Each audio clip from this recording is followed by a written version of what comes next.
Greetings to all of you in the name of our Lord and Savior Jesus Christ. It is good to be in the house of God on the Lord's Day and worship Him for all that He has done in our lives. At the same time, I want to congratulate all mothers. Happy Mother's Day. It's my prayer that every mother would become a faithful and a fruitful mother for the glory of our Lord Jesus Christ. May God bless you all. Okay, coming back to our theme. This is Revival Meeting Session 3. And as we all are aware of the theme, it is taken from the book of Revelation, chapter 7, verses 9 through 12. The book of Revelation, chapter 7, verses 9 through 12.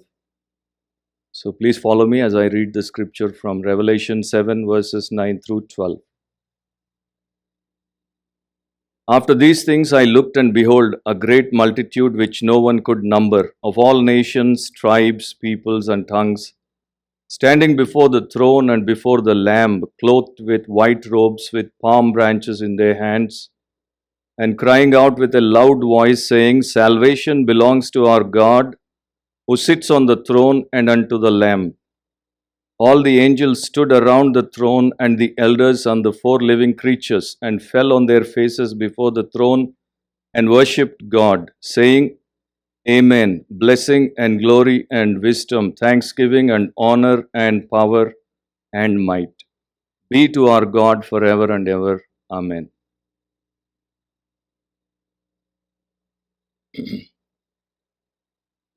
Loving Father, we thank you once again for keeping us alive and especially for bringing us into your house along with your children who are saints in Christ Jesus.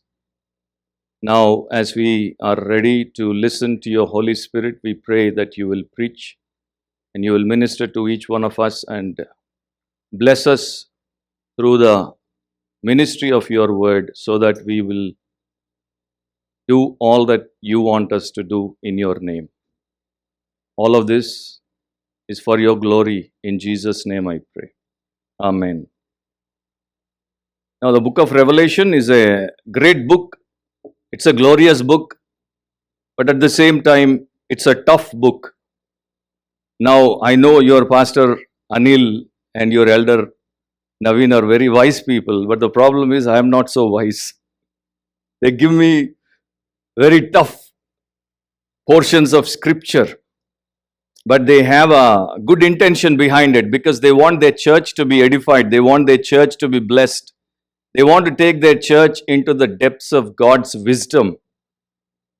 And in the process, they have prayerfully selected these portions of scriptures.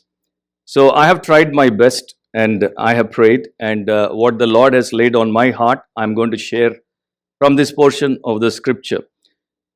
Now, as we know, I do not know what they call it. What do you call this? Banner, okay. So, we have the third distinctive, passionate outreach.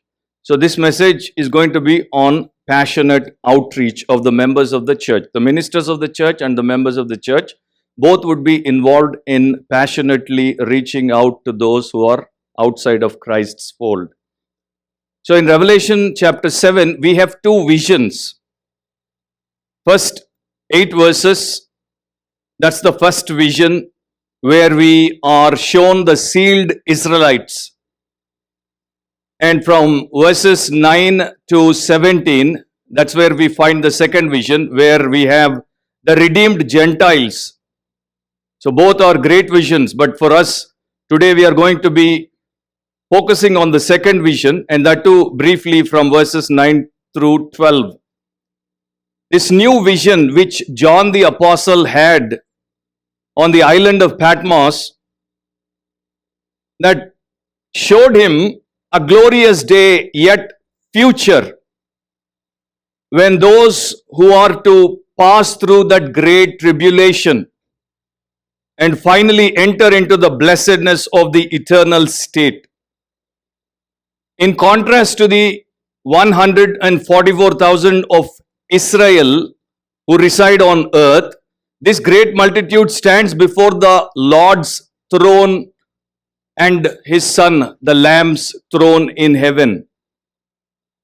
During this week, we have come to Romans 1:16 again and again, repetitively. We have quoted that verse because it's a beautiful verse, but at the same time, it's a very powerful verse. Romans 1:16 says, the gospel is the power of God to salvation for everyone who believes. So when the gospel goes into the world, to the four corners of the earth, all those who believe, irrespective of their background, of their nationality, of their caste, creed, race, language, they will be saved. And salvation is of the Lord. It is God who is going to save, without the person's effort, without the person's involvement. That's why Paul says, for the Jew first and also for the Greek. So its salvation was sent to the nation of Israel first, and then when they have rejected it, it has gone into the world, and the Greeks and the Gentiles and all of us are saved. And that's what is going to happen in the near future when the Great Tribulation is going to take place on the planet. So all of these hell-bound souls are going to be saved and they are going to be taken into heaven by God's grace. Some years ago in England, Dr. W.J. Dawson, he visited a renowned English pastor, a contemporary of Charles Haddon Spurgeon. His name is Dr. Joseph Parker. So both were in the garden of Joseph Parker, and when Dawson told him that he's going to go to the nation of Israel, which is known to everybody as the Holy Land, he was very excited, and he said, very soon I'm going to go to the land of holiness or Holy Land of Israel. Parker heard him quietly, and he gave a pass, and little later he just lifted his hand and showing towards the blue sky, and he said, that's where is my Holy Land. I'd been to Holy Land many times. I've seen many people coming to the Holy Land, the nation of Israel, doing unholy things. They have no connection with the Holy Lord, but they are so compelled to go to the Holy Land. I do not understand. Anyway, verses 9 and 10 tell us, or rather it give us the picture of global salvation. After these things I looked, and behold, a great multitude which no one could number, of all nations, tribes, peoples, and tongues, standing before the throne and before the Lord, clothed with white robes with palm branches in their hands, and crying out with a loud voice, saying, salvation belongs to our God who sits on the throne and to the Lamb. In connection with the first company, in verses 1 through 8, John heard the number, 144,000. But with this second company, John saw the great multitude. So he heard and now he sees. Now this is a great multitude, and it is innumerable souls in the kingdom of God. What I see there, the vision that God has given to John was the most impressive. When we go through the scriptures, we know on the day of Pentecost, 3,000 souls were saved when Peter preached by the anointing of the Holy Spirit. When Jonah was sent to the city of Nineveh by God to preach there, and he preached, around 120,000 souls were saved. They repented, they turned to God. And we know under the leadership of Moses, when God brought the nation of Israel out of the bondage of Egypt, more than 2 million people walked out free. But here is a multitude no man can number. We do not know how many, but it's a great multitude. In 2 Timothy chapter 2 verse 19, the Lord knows those who are his. So only God knows the number. Only God knows every soul that is going to be there in heaven in front of his throne. But what we notice here is the variety of people seen in the crowd. So there can be scarcely any doubt that this great company reflects the progress and power of the gospel preached throughout the tribulation period. Now when we get into the details, without taking much time, briefly touching upon each one of those phrases which are used here, The first phrase you find is out of every nation. So God is going to save people out of every nation. There are around 200 countries in the world under the sun. Out of every nation, God is going to save his people. In the Greek, the word is ethnos. So out of every ethnos, people are going to be saved. That shows the cosmopolitan character of the company. Secondly, the word is tribes, phule, shows their different racial background. Then we come across the word peoples, laos, indicates the different cultural backgrounds. And tongues, glossa, shows the variety of languages they speak. So it gives me immense hope to be an evangelist, to be a preacher of the gospel, to be a witness for Christ whenever I read such portions of scripture in the Bible. Because God is the same yesterday, today and forever. What he has done in the past, he is doing now, and he can do it in the future. Some years ago, I think in November 2020, Wycliffe Bible Translators, they have released a small statistic. And according to them, translations of either portions of the Bible, the New Testament, or the whole Bible exist in over 3,400 languages. But they themselves have said there are 7,300 languages which are spoken on planet Earth. Out of 7,300, only 3,400 languages have the Holy Word, the Scripture. And Wycliffe is trying hard. Of course, there are some other organizations beside them who are also doing this great ministry of Bible translation. So here there is a fourfold description which is frequently found in the book of Revelation. And this fourfold description of the people, it shows us the universality of the scope of salvation. So God is going to save from everywhere under the sun, from all over the world. And the universality of the multitude is stressed by the fourfold division into nations, tribes, peoples, and languages. As to their nationalities, we observe that not a single tribe or tongue is missing. We may miss people in our outreach, but God is not going to miss anybody. So you cannot read the book of Revelation without developing a global outlook. Because the emphasis of God there is on people living in the entire world.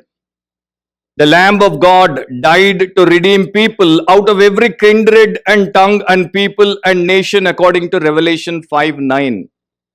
So all national and cultural barriers have fallen before the preaching of the gospel. Salvation has reached out to all men. Mark 16:15, our Lord said, "Go into all the world and preach the gospel to every creature." So my brother and sister, as we are considering about our responsibility to reach out passionately to those people who are around us, we should keep in our mind whoever comes across, we need to reach out to that person with the gospel of Jesus Christ. It's not Telugus reaching to Telugus, Hindi reaching to Hindis, Malayalis reaching to Malayalis, Tamils reaching to Tamils, Gujaratis reaching to Gujaratis. It is Christians reaching to non-Christians, whoever they may be. They may be our nationality or a different nationality. That doesn't matter. Every soul matters to God. In this great multitude, there is not the slightest hint of bigotry, ethnocentrism, prejudice, or racism. There is no difference, no debate, no division, no difficulty here, but all are united. And this is what has been promised to Abraham long ago. When we read Genesis chapter 15 verse 5, God gave this promise to Abraham when he said, then he brought him outside and said, "Look now toward heaven and count the stars if you are able to number them." And he said to him, "So shall your descendants be." In Genesis 22:17, again we read, "Blessing I will bless you, and multiplying I will multiply your descendants as the stars of the heaven and as the sand which is on the seashore, and your descendants shall possess the gates of their enemies. A renowned Bible commentator, John Mackay, he writes, and I'm quoting him, he says, the church is the universal community designed by God to transcend and embrace all differences of race, station, and sex that divide mankind. It constitutes the pattern for all true community, so that the surest way to achieve human harmony in the secular order is to extend the bounds of the Christian community throughout the world. End of quote. I still remember when I came for the first time in 2010, this church was known as CTCF, Christian Telugu Church. And I understood then itself that it is on the heart of Pastor Anil that he wanted to make it an English church so that it could become a global church. I mean, a person or a group of people from anywhere in the world can come to here and they can enjoy worship in a common language. And today we see that's happening and we praise God for that. And now it is your responsibility as members of Beloved's Church, because we know in America there are many nationalities living together. When you go out in your Bay Area, in Fremont, in San Francisco, you know much better than me that there are many nationalities around. So you carry a big responsibility on your shoulders. There is a big task for you to accomplish. Prayerfully, if you commit yourself to God, He will take you and use you so that this church may be blessed with many, many souls that are saved and brought into the fold of Christ. As we move on, I want you to notice a few more things, because the passage itself is so profound, and all of that teaches us great spiritual lessons.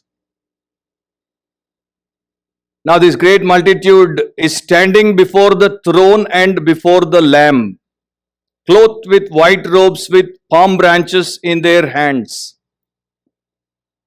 Now they are standing. Now standing is the opposite of coming under God's judgment. Revelation 6:17 tells us, for the great day of His wrath has come, and who is able to stand? We cannot stand before God if we are under judgment. If God's wrath is before us or above us, we cannot stand before Him. Only those people who have received the grace of God, who are forgiven, where God's favor rests, those people are allowed to stand before God, before His throne, and in His presence. In Psalm 130 verse 3, the psalmist is praying to God and he says, if you, Lord, should mark iniquities, O Lord, who can stand? Nobody can stand. But this great multitude is standing in the very presence of holy God in heaven. That shows that these are all redeemed and brought into God's presence. So standing also is fitting for worship, since it shows great respect for God, who is seated. God is seated on the throne, and this congregation is standing before the throne and worshipping Him. Sometimes when our worship leaders, when they ask us to rise to our feet to worship God, it is a good practice for us to rise and worship God. We can sit and worship, we can stand and worship, we can fall prostrate on our faces and worship. But sometimes when the scripture defines a particular way or a pattern of worship, it is good for us to learn the practice. Even angels are standing around the throne of God in the book of Revelation. If you read 7 and 11, chapter 7 verse 11 and then chapter 8 and verse 2. The elders in Revelation are initially seated, but they prostrate themselves before the throne in chapters 4, 10, 5 and other parts of the portion. As a disciple, as a servant of Christ, I have learned a lesson, personal lesson from this. It becomes very important for me to continually stand before God, to be a faithful disciple of Him in the world. So I use my sanctified imagination and place myself in my mind, in my spirit, standing before the Lord. And that gives me immense pleasure, but at the same time, it gives me great responsibility. So for them, God and the Lamb of God become the formative center of their being for their life in the world. So my brothers and sisters, when we come across such a scene, we need to understand that we should separate ourselves from all that is worthless, all that is worldly, all that is worst and wicked. And this can happen through self-denial. If you deny yourself and take up the cross and follow Christ on a day-to-day basis, this can happen. Now they are wearing white robes. We all know white robes signify purity, holiness, and honor. In this passage, particularly, the white robes emphasize the righteous character and perfect acceptability of these saints with God. Revelation 7:14 says, "These are the ones who come out of the great tribulation and washed their robes and made them white in the blood of the Lamb." So their robes are white by virtue of the redemptive death of the Lamb of God, our Lord Jesus Christ. The white robes symbolize the righteousness of Jesus Christ. They have been cleansed by the blood of Christ, not by their works, not by a church, not by a priest, not by a pope, not by baptism, not by Lord's Supper, not by money, communion, confirmation, or Virgin Mary. They are all cleansed by Christ. In ordinary practice, people wash clothes to remove dirt. Even our Lord, when He spoke in Mark chapter 9 verse 3, He said His clothes, this actually is the vision that was given to those three disciples when the Lord was transfigured on the Mount of Transfiguration. And there it is written, it says, His clothes became shining exceedingly white like snow, such as no launderer on earth can whiten them. But the paradox here is, even though blood normally stains a cloth, here it is cleansing it. The blood of Jesus Christ is cleansing it. And whenever Jewish people hear the word blood, immediately they go back to Genesis 9:4. They know there is life in the blood. So it is about when Jesus poured His blood on the cross for every perishing sinner, it means simply that He was pouring out His life, His precious life, so that we would not perish but have eternal life. Washing is used in this book, Revelation chapter 1 verse 5, that speaks of cleansing from the filth of sin and also clearing from the guilt of sin. So they were saved by being washed, their robes in the blood of the Lamb. For this reason alone they are saved and they are in heaven. T.S. Robbie, in his book, he wrote something which is very beautiful. And it is about the flag of America. He is comparing the colors that are on the flag of America with what God has done through His Son Jesus Christ. Listen to me please closely.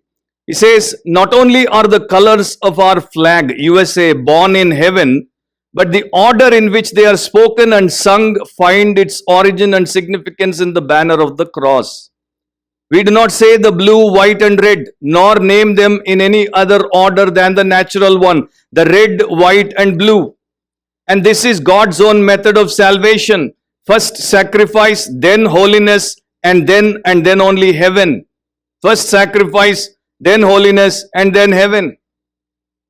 So without accepting the sacrifice of our Lord Jesus Christ, that means without putting your trust, complete trust in Jesus Christ to save you, to forgive your sin and save your soul, you can never enter into heaven. Because the first phase has not happened in your life. After you are saved, then you will be sanctified. That means you will be made holy and you will grow progressively in holiness to become like Christ. So that the second phase, only then we will go to heaven. But unfortunately, most of the time, every person, if he belongs to a Christian family, he lived all his life, thoroughly wicked life, and the moment he dies, even the pastor has to come and say, praise God, this man, this brother died and went to be with the Lord in heaven. That's 100% lie. So continuing with T.S. Robbie, he says, there can be no inversion of that order. Through the blood of the Lamb comes propitiation, then comes purity, only then comes paradise. End of quote. So this has happened because of the preaching of the 144,000 who faithfully, blamelessly, sincerely, humbly proclaimed the gospel during the tribulation period, and all these people heard the gospel and they got saved. So that gives me hope. That should give us hope as believers in Christ to do the same in our time, in our generation, in the place where God has placed us. So my brother, sister, preach the gospel prayerfully, preach the gospel purposefully, preach the gospel prudently. Prudently means read the Bible, know everything that teaches about the gospel, understand the gospel, try to communicate the gospel in the simplest possible way so that the other person who is not well versed with the scripture can understand. Preach the gospel powerfully and preach the gospel passionately. I still remember I got saved in the year 1990, 35 years ago. I was born into a Hindu family and then I was raised as a Hindu. In 1990, my friend took me to a church, and I went reluctantly, but there God spoke to my heart and then God saved me. He brought me out of that utter darkness into His marvelous light. Then the Lord placed a great burden on my heart to share the same gospel with my family members, with my friends, relatives and neighbors. But it was not possible to me because I was a very, very reserved type of a person. I do not like going out and meeting people. I do not like to be with people. I am a bookworm. My world is books and I nicely live and die in a book. Even now, most of the time I use my iPad. You know why I carry my Bible? Because I love my Bible and every now and then I smell it. I cannot smell this. Only a bookworm knows. This is the best smell in the world for me, the pages smell. I am weak in mind, weak in communication, weak in character. But God in His grace and mercy, He saved me. And then slowly He began to shape me. And then He gave me an opportunity to share my witness. You know where I shared my witness for the very first time? In Hyderabad, in Secunderabad. If you know Hyderabad, Secunderabad, right in front of Secunderabad railway station, there is an SPG school. Even now it is there.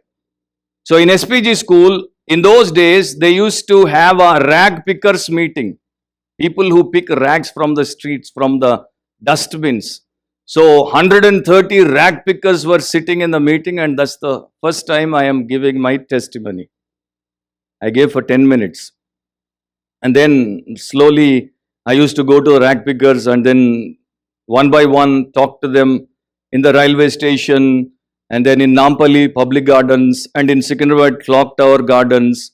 And there are some other places where they used to go, sit, drink, do drugs, etc., etc. We used to go there and sit with them. So my ministry as an evangelist began with rag pickers, and then slowly God gave me other opportunities, and then that's how I was called to be an evangelist, and then God gave me the word.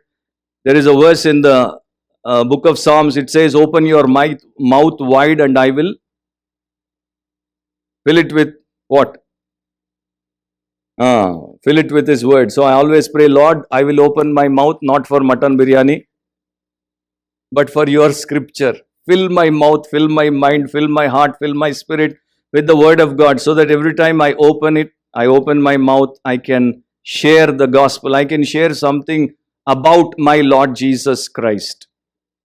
And if I tell you, you won't believe me. God took me to 55 countries and I have preached the gospel of Jesus Christ in 50 countries. I have attended more than 20 different nationality, language, worship services where I spoke in English and they translated into that language. For example, I spoke in Turkey, in Antioch, where there was the first church and the message was translated into Syrian, Arabic. So like that, I have never imagined that God is going to do this with me, a weak, wicked, worst kind of a person. So if God can do that with me, with all my heart, I can tell you that God can do it with anyone. So my brothers and sisters, be faithful to God in reaching out passionately to people with the gospel of Jesus Christ. Then we see them carrying palm branches, and palm branches express joy of complete deliverance. They are emblems of victory and celebration. You know, in history, Roman conquerors wore garlands of palm leaves after a great victory. Greek athletes found a palm branch awaiting the winner at the end of a race. Similarly, these blood-washed saints or these martyrs out of the Great Tribulation are celebrating the triumph of having been brought through the awful period of tribulation and have now entered the glory of heaven. In John chapter 12, we know when Jesus enters Jerusalem, the people have invited him or welcomed him with palm branches. But at the same time, a few days later, the same people mock him and then hand him over to be crucified. So then he was crucified. Now he is crowned. Now he is king. And before him and before his throne, a great multitude, which no man can count, is standing with palm branches, celebrating the salvation which was granted to them through Jesus Christ. And then they burst forth into a song. This is a nice song here. We see in Revelation chapter 7. And see how they are singing. Verse 10 tells us, and crying out with a loud voice, saying, salvation belongs to our God who sits on the throne and to the Lamb. Finally, they have confessed, they have acknowledged that salvation belongs only to our God. There's only one God and there's only one mediator between God and man, and that mediator is Jesus Christ. So salvation belongs to God the Father and God the Son. Here, obvious reference is to the Father. However, salvation also belongs to the Lamb of God, God being the governor and Jesus the Redeemer.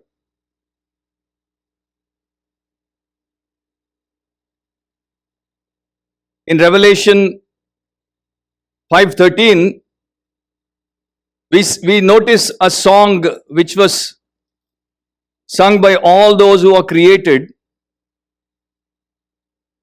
And every creature which is in heaven and on earth and under the earth, and such as are in the sea, and all that are in them, I heard saying, blessing and honor and glory and power be to him who sits on the throne and to the Lamb forever and ever. But here we see this great multitude of redeemed saints singing the song. And salvation, we all know, simply means deliverance. And that deliverance could be from anything or from anyone. For example, the nation of Israel's deliverance from Egypt and from the clutches of Pharaoh, or Jonah's deliverance from death. All of this is salvation. But here, salvation from sin and its consequences.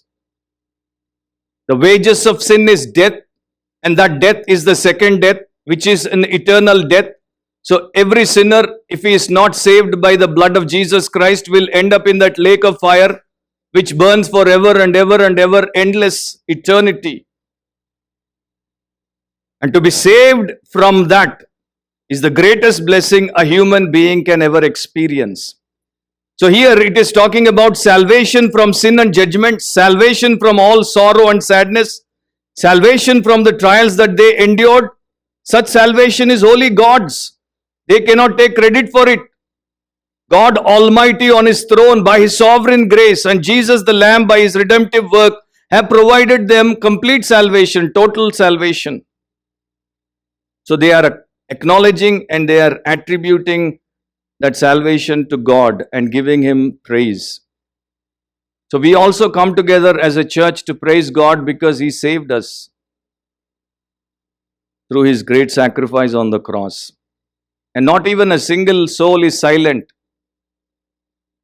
But I find many times when I am in my own church or in any other church where I am ministering, not everyone in the congregation sings. You all know. Maybe you are that person. You come, you attend, but you don't open your mouth, you don't sing.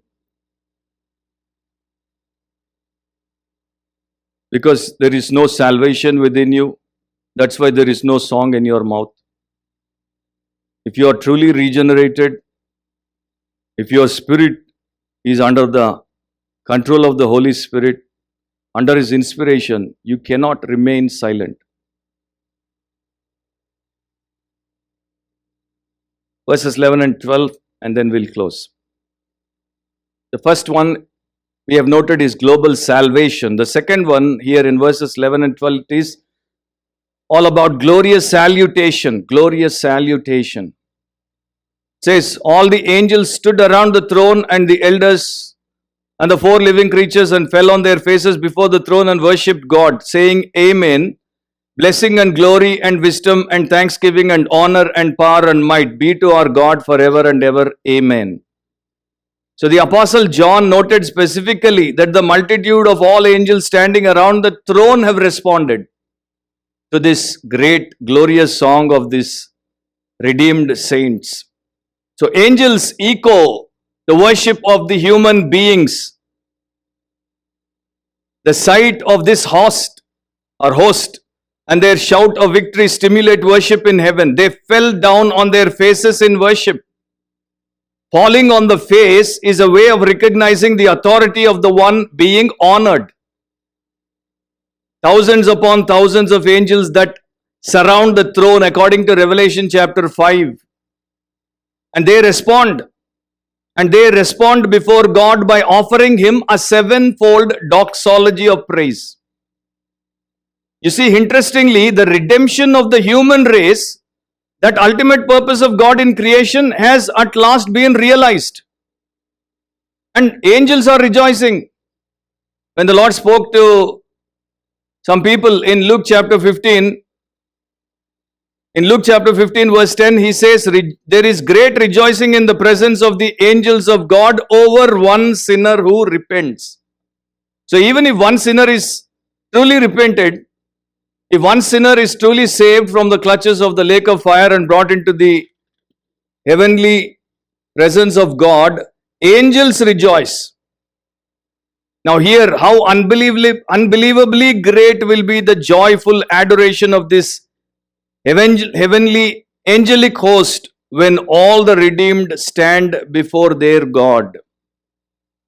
We cannot even comprehend.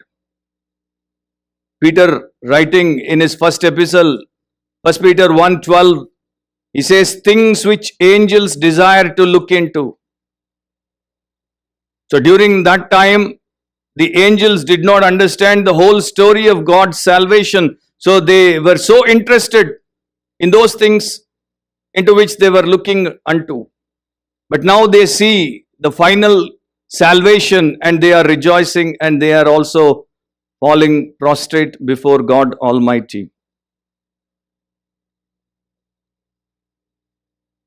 And now as we look at the praise that was given by the angels to the Lord, it begins with Amen. You can say Amen or Amen. So Amen, when they said, they are responding to God and they are giving Him acclamation and adoration for this great multitude. And then again they end it with an Amen. That is the affirmation of their own worship. On the night on October 24, 1852, when Daniel Webster was about to breathe his last in Marshfield, his physician, Dr. Jeffries, he was beside him. And Jeffries knows that Daniel Webster was a religious person. So he asked him, you want me to sing any one of your favorite hymns? And simply Webster nodded his head. So Jeffries then, took this, I think it is William Cowper's hymn, "There is a fountain filled with blood, drawn from Emmanuel's veins." And then he sang, and then he came to the last stanza where it says, "Then in a nobler, sweeter song, I'll sing thy power to save. When this poor, lisping, stammering tongue lies silent in the grave." When he came to that last word, grave, immediately that feeble Daniel Webster, with a strong and clear voice, said, "Amen, amen, amen," and passed away. So 7 notes of praise are sounded by this angelic host that give us the fullest, deepest sense of the excellencies of our God. They began with the word blessing. Blessing, simply from which we get the English word eulogy, simply means speaking well of someone, speaking well of someone. So we are the only people who can speak well of our Lord and Savior Jesus Christ. So we should be constantly speaking well of Him in our families, in our colleges, in our schools, in our neighborhoods, in the marketplace, everywhere, not just in the church, everywhere. Let the world know how good your Jesus is. Let the world know how good your God is. Speak well of Him. The angels are blessing God's holy name. Then they go on to say glory.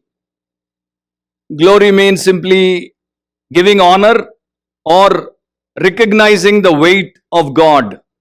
Recognizing that God is a heavy weight. He's not to be treated lightly. He's not to be taken lightly. He should always be revered greatly and honored greatly. So there's no person, no product, no pleasure, no position or no possession that must be glorified except God. If we have to make a boast, we should boast in the Lord, not in us or in our achievements or in anything that we may possess. Then they move on to the next word, which is wisdom. They know God is all wise and God is the only one smarter than anyone else. We have AI today and they are talking about super AI. Then maybe super duper AI will come before I die. Whatever it could be, but nothing is going to beat God.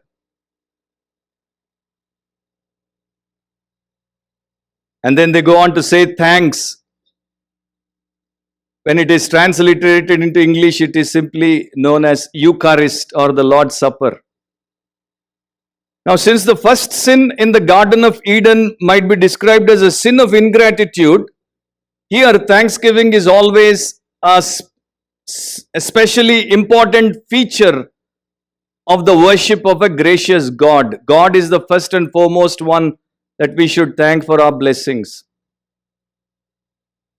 There was a concert in Chicago. Scottish singer and songwriter Harry Lauder, he was doing a concert and the audience was overflowing and he gave his number, and at the end of the number all of them gave him a standing ovation. They stood and they gave him thunderous applause, and once that died down, all of them said, "Thank you, thank you, thank you."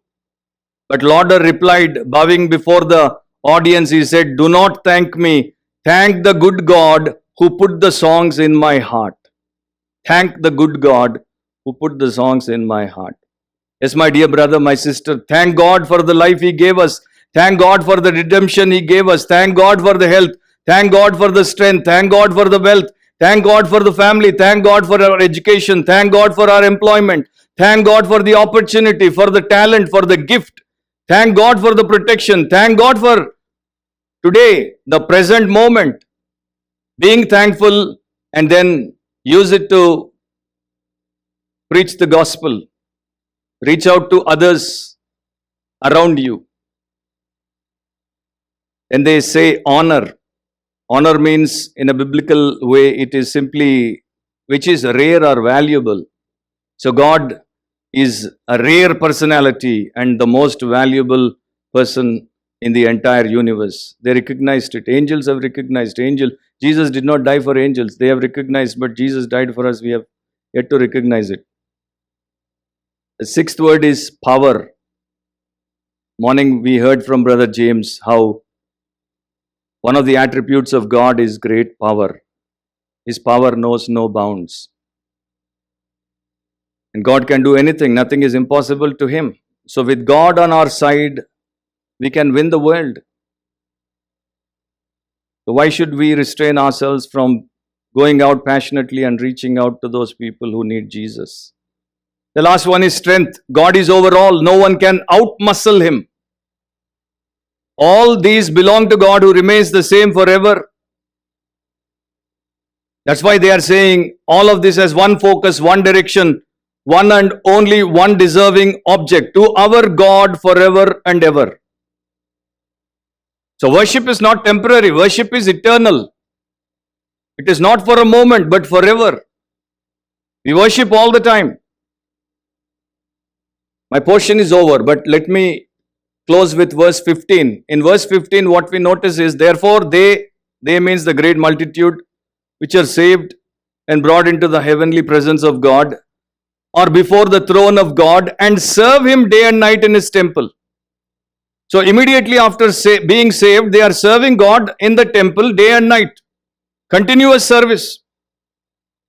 Worship means adoration on one side of the coin. On the other side of the coin means worship means active service. So if I am worshipping God, I will adore Him, but at the same time I will actively serve Him. And we all know that His Son, Jesus Christ, is dear, closer to God from eternity past to eternity that never going to last. And Jesus should be proclaimed among those who need Him. So day and night duty in delighting with your deity. I hope and pray that God will impress this upon our hearts and minds, so that we will give ourselves to passionately reach out to the people who are on their way to hell, so that they can also come together and come to heaven one day and worship this glorious God forever and ever. Let's pray. Just take a few seconds as you bow your head, close your eyes, look at your own heart, and ask God to help you to commit it to Him, so that you will become a committed witness of Christ. You will prayerfully wait upon the Holy Spirit as He leads you. You will try to use every opportunity to share the gospel, and that would come to you naturally. That would be a pleasure to you, introducing Jesus, the Savior of the world, to a person who does not know Him. And irrespective of that person's nationality, race, language, caste, creed, color, you will do your best to give Jesus. And through Jesus, God will grant him life, abundant life on earth, and then eternal life later in heaven. Loving Father, we thank you once again this morning. We thank you for this worship hour. Thank you for the word. You have given us everything written down in the Bible, and it is our responsibility to read, study, meditate, know, believe, and put it into practice by simple obedience, so that you are glorified, they are blessed, and we are satisfied. In Jesus' name I pray. Amen.